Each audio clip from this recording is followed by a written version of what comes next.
Rien qu'en janvier 2017, il y a eu près de 4500 accidents de la route. Un peu moins de 2000 personnes ont été blessées et 257 ont perdu la vie. Alors concernant les blessés, souvent les blessés légers sortent du véhicule par eux-mêmes, mais selon la violence du choc, certaines victimes peuvent être piégées par la carcasse du véhicule, déformée par l'accident. Oui, il faut alors les sortir de la voiture en recourant à une manœuvre délicate qu'on appelle la désincarcération. C'est le thème de notre dossier. Ce sont les sapeurs-pompiers qui réalisent cette opération. Elle permet aux médecins urgentistes ou aux médecins pompiers de prodiguer les premiers soins aux victimes, et il faut aller vite parce que le temps est compté.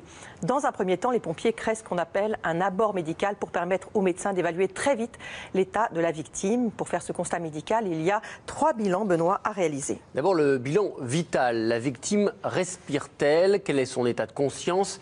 Y a-t-il une urgence vitale à la sortie du véhicule? Deuxième bilan, le bilan lésionnel. Y a-t-il des lésions externes ou des lésions internes comme une hémorragie provoquée par la compression de la voiture? C'est le cas par exemple de la rupture de la rate qui survient suite à un coup violent au niveau abdominal. Et puis troisième bilan, le bilan circonstanciel. Il s'agit de retracer le contexte de l'accident. Quelle était la violence du choc? La voiture roulait à quelle vitesse? Combien de voitures sont concernées? Le scénario de l'accident, choc frontal ou choc latéral, etc. Et les réponses à toutes ces questions sont cruciales parce qu'elles permettent d'évaluer la situation et de prendre rapidement une décision. Par exemple, faut-il prendre le risque de sortir la victime pour la transporter immédiatement à l'hôpital ou faut-il d'abord prodiguer les soins sur place avant de la déplacer? Pendant toute l'opération, médecins et pompiers gardent à l'esprit une donnée cruciale, c'est le temps. Oui, il faut que la manœuvre se fasse le plus vite possible, sans pour autant aggraver l'état de santé de la victime. En moyenne, il faut 1 heure pour réaliser une désincarcération complète. Alors la méthode pour désincarcérer diffère en fonction de la position de la voiture et de la déformation causée par l'impact de l'accident. Il y a par exemple la technique dite de la coquille d'huître. Si la voiture est sur le toit, les pompiers vont alors sectionner les montants et ouvrir la voiture comme une huître par un système de vérin. Ils utilisent plutôt la technique de la corolle type finlandaise quand le tableau de bord comprime la victime parce qu'il est trop enfoncé. Pour les véhicules utilitaires légers, parce que la structure du toit est renforcée, il faut alors choisir la technique de l'ouvre-boîte inversé. Et puis il y a encore une autre façon de procéder qu'on appelle le dépavillonnage. Une de nos équipes a assisté à cet exercice. Dans la démonstration, les premiers soins sont prodigués par le médecin du SMUR avec l'aide des pompiers du service départemental d'incendie et de secours de Haute-Marne. Reportage Alexandra Combe et Christian Gallet. On pourrait y croire, pourtant ceci est bien une simulation. Dans la peau de la victime, une femme pompier, elle vient tout juste d'avoir un accident de la route. Les secours arrivent sur les lieux. Une ambulance et le véhicule de secours routier. Il faut agir vite. Bonjour madame. Vous avez mal quelque part? Très mal en bas du dos et dans la nuque. Ce pompier, on l'appelle l'écureuil. Alors madame, je vais vous maintenir la tête en position neutre et on ne va plus la bouger jusqu'à la fin de l'intervention. Il va rester derrière elle et continuer à lui parler, à la rassurer. On va vous sortir de là, il faut juste être patient, mes collègues arrivent. Un premier bilan vital est réalisé avec l'infirmier sapeur-pompier. Si je vous demande d'évaluer votre douleur entre 0 et 10, 0 c'est pas de douleur et 10 c'est la plus forte douleur que vous puissiez imaginer. Au moins 7. Au moins 7, oui. Ok. Ce qui est important quand on arrive auprès d'une victime comme ça, c'est qu'elle comprenne qu'on a pris en compte sa douleur et qu'on commence à la prendre en charge. Et puis en fonction des conditions climatiques, ça va être notamment d'assurer la protection thermique. Là il fait pas très chaud, elle n'est pas très habillée, donc on va rapidement lui mettre une couverture pour pas qu'elle ait froid. Parce que si elle a froid, ça peut aggraver son état. Batterie débranchée. Pendant ce temps-là, l'autre équipe veille à bien sécuriser la zone. Elle stabilise le véhicule à l'aide de ses cales. Objectif, éviter que la voiture ne bouge ou ne glisse en fonction du terrain. Il faut éviter le suraccident pour protéger d'une part les victimes, mais bien sûr aussi notre personnel pendant cette intervention. Les équipes du SAMU arrivent sur les lieux. Le médecin urgentiste, à son tour, réalise un examen médical plus poussé. Parfait. Si j'appuie là, vous n'avez pas mal au niveau du ventre? Non. Rien du tout. Je vais appuyer sur vos côtes. Vous n'avez pas mal? Non. C'est vraiment au niveau du dos. Ok, d'accord. Si je vais là, vous avez mal? Donc il y a un rachis, donc il faut se méfier. Bon, on va voir avec les pompiers pour vous dégager de la voiture. Dans les accidents de la voie publique, on peut trouver de tout. La première lésion qu'il faut éliminer est la lésion hémorragique. C'est pour ça qu'on contrôle une tension notamment et une fréquence cardiaque, parce que c'est les premières choses qui tuent. Après, il faut évidemment se méfier de toutes les lésions du rachis qui peuvent entraîner des déficits à vie neurologiques. Des douleurs au niveau de la nuque, les précautions pour la sortir de la voiture devront être maximales. Si le temps est compté, la manœuvre ne doit surtout pas aggraver son état. Après concertation, le SAMU et les pompiers décident de réaliser un dépavillonnage, c'est-à-dire retirer le toit de la voiture. Attention madame, hein. Je vous protège, là on va casser une vitre. Ça va faire un peu de bruit. Hein. Dans une désincarcération, il y a très souvent des projections de débris, de verre, de métal. Donc il faut impérativement la protéger pendant ces opérations. Attention, je vais casser la vitre.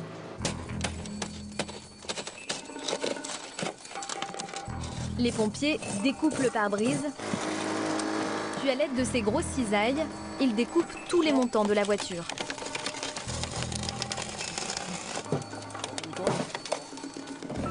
Levez, levez, levez. Au bout de 30 minutes, le toit peut enfin être retiré. Levez, levez. Je vais juste vous piquer le bout du doigt pour avoir une goutte de sang, voir l'hémoglobine. Hein. Vous n'avez pas trop chuté. Les urgentistes vont pouvoir réaliser un dosage de l'hémoglobine. Avec la traumatologie, il faut aller vite. On sait que si la patiente a une fréquence cardiaque élevée, une tension qui s'effondre, et si a fortiori cet examen-là montre un taux d'hémoglobine bas, qu'il y a probablement une hémorragie peut-être occulte qui est en cours. Pour ici, ici. C'est le moment le plus délicat. On l'appelle la cueillette. La victime est sortie du véhicule sur ce plan dur. Il faut absolument respecter l'axe tête-cou-tronc pour éviter toute lésion de la moelle épinière qui entraînerait une paralysie. Le fait de jouer la victime, en fait, on se met un petit peu à sa place. Et du coup, on voit un petit peu la situation inconfortable qu'elle peut vivre, notamment avec le bruit, donc la cisaille sur la tôle qui est assez impressionnant, les éclats de verre qui sont assez impressionnants.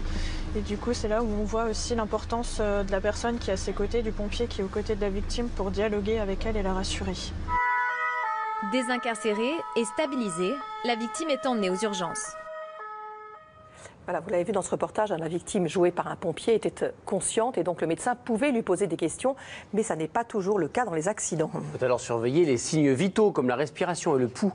Il y a des lésions propres à l'accident, mais l'incarcération aussi peut avoir des conséquences physiques sur la victime. C'est ce que l'on appelle le syndrome de compression. Si une personne reste incarcérée longtemps, l'organisme peut développer des mécanismes de compensation, parfois dans les zones qui sont comprimées. Des substances toxiques peuvent se développer et se retrouver dans le sang. Elles peuvent déclencher alors un arrêt cardiaque. Oui, Nicolas, on va l'écouter, il a 43 ans, il a subi un grave accident de la route en Haute-Marne. Il est resté plus d'une heure coincé dans sa voiture et les pompiers donc ont dû le désincarcérer pour le sauver. Alexandra Combe et Christian Gallet ont recueilli son témoignage. C'est un geste quotidien que Nicolas ne réalise plus sans une certaine appréhension.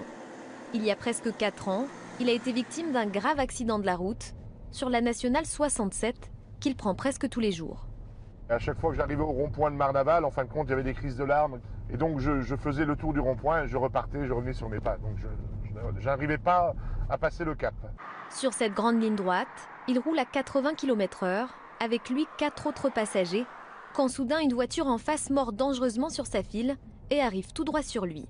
Donc je pique sur la droite pour éviter le choc frontal, mais elle vient tout de même percuter l'arrière gauche du véhicule. Et à ce moment-là, le véhicule se lève et puis 5 tonneaux suivent. Je termine dans le fossé juste là et c'est fini. Le choc est extrêmement violent. Nicolas est conscient, il a un bon réflexe, déverrouiller les portes pour permettre aux passagers indemnes de s'extirper de la voiture. Je me rends compte que je suis bloqué dans ce véhicule. La tôle, évidemment, a rétréci. Le volant est venu s'appuyer sur le sternum. Et donc, je ne peux pas bouger. Je suis prisonnier de la tôle, tout simplement. Pendant ce temps-là, les secours s'organisent. 3 casernes de pompiers arrivent sur les lieux de l'accident. Nicolas souffre terriblement. Rapidement, un jeune pompier s'est mis derrière moi et m'a tenu la nuque. Il me rassurait, c'est-à-dire qu'il était toujours dans le dialogue. C'était très important qu'on me parle et qu'on m'explique ce qui allait se passer, parce qu'on est terrifiés. Commence alors le long travail de désincarcération. Les pompiers vont tout faire pour le sortir de là, en découpant le toit de la voiture. C'est impressionnant et extrêmement bruyant. On vient cisailler, on vient couper, il y a des étincelles, du bruit, il y a des bruits de verre, de tôle, voilà, c'est un mélange de fracas. Au bout d'1h30, enfin c'est la délivrance. 8 pompiers sortent délicatement Nicolas du véhicule. C'est un grand soulagement parce que je suis sorti tout de même de cette tôle et de cette prison de ferraille. Mais après, il y a un deuxième processus qui se met en place, et physiquement, est-ce que je suis touché ou non? Bilan, 3 côtes cassées, une fracture du sternum et un traumatisme crânien. Mais pour Nicolas, c'est la reconstruction psychologique qui reste la plus longue.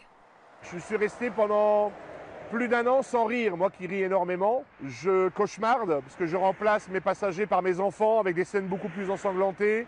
Voilà, et c'est vraiment là psychologiquement une reconstruction pour pouvoir repartir et revivre. Il faudra encore du temps à Nicolas pour pouvoir reprendre la route sereinement. Il reste à jamais reconnaissant envers les pompiers qui l'ont sauvé. Il leur a même écrit une lettre pour les remercier chaleureusement. Merci à Nicolas pour son témoignage et merci aux pompiers du SDIS de Haute-Marne pour leur aide précieuse dans la réalisation de ce dossier.